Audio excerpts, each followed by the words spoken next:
When we think of the European car industry, we picture the assembly line, the stamping presses, the welding robots, the brand new vehicles rolling out the door. We assume this is where the money is made.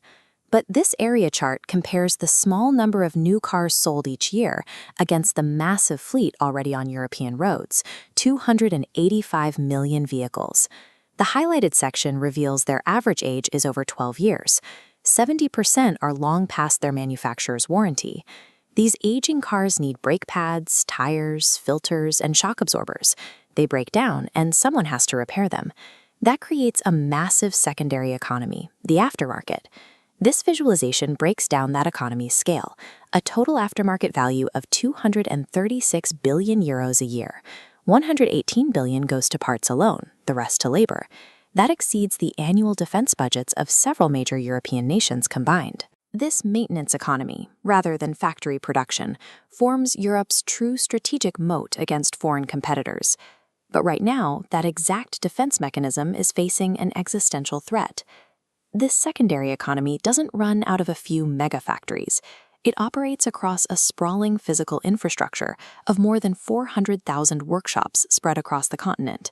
82% of these garages are independent. They aren't tied to corporate dealership monopolies.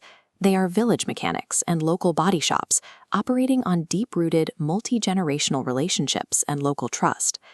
A foreign manufacturer can export a new vehicle across the ocean relatively easily. They cannot export a century of localized trust. A new entrant lacks the network to service aging cars in thousands of small towns. Europe continually innovates to protect this trust economy. Take Belgium's Car-Pass system. It legally records a vehicle's mileage every time it visits a mechanic or passes inspection, creating an unbroken chain of verified data. This line chart maps out the result. Before the Car-Pass, Belgium saw up to 100,000 odometer frauds annually. The data shows a 97% plunge, bottoming out at just 1,344 cases in 2022. A highly localized network, fortified by consumer protections, creates an optimized defense mechanism. It makes the European market incredibly difficult for outside brands to rapidly conquer. That entire defense network relies on vehicles wearing out. Now, a technological shock called powertrain simplification is eroding that foundation. A traditional combustion engine has roughly 2,000 moving parts, but an electric motor has only about 20. There are no oil changes, timing belts, spark plugs, or exhaust lines to replace. This side-by-side chart compares the financial reality. A combustion vehicle demands $9,200 in lifetime maintenance. The electric vehicle costs $4,600. That revenue is sliced in half. 50% of the income traditional mechanics rely on vanishes over the lifespan of an electric car. We celebrate this reduction as a clear financial and environmental victory for the consumer.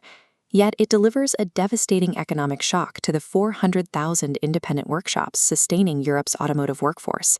As the maintenance revenue pool shrinks and physical parts disappear, independent mechanics face immediate financial risk. The mechanical labor they have performed for a century is evaporating. The aftermarket battle is migrating from physical hardware to digital software. Modern cars are rolling computers, generating terabytes of data on everything from battery health to brake pad wear.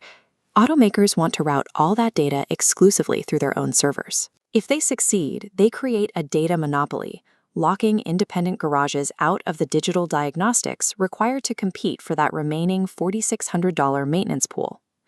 To survive, European mechanics must upgrade their skills. The local garage has to master high-voltage systems and software analysis, trading the wrench for the diagnostic cable. Europe must actively protect and digitally upgrade its independent aftermarket. If policymakers allow this €236 billion economy to collapse, they forfeit the one competitive advantage foreign rivals cannot easily copy.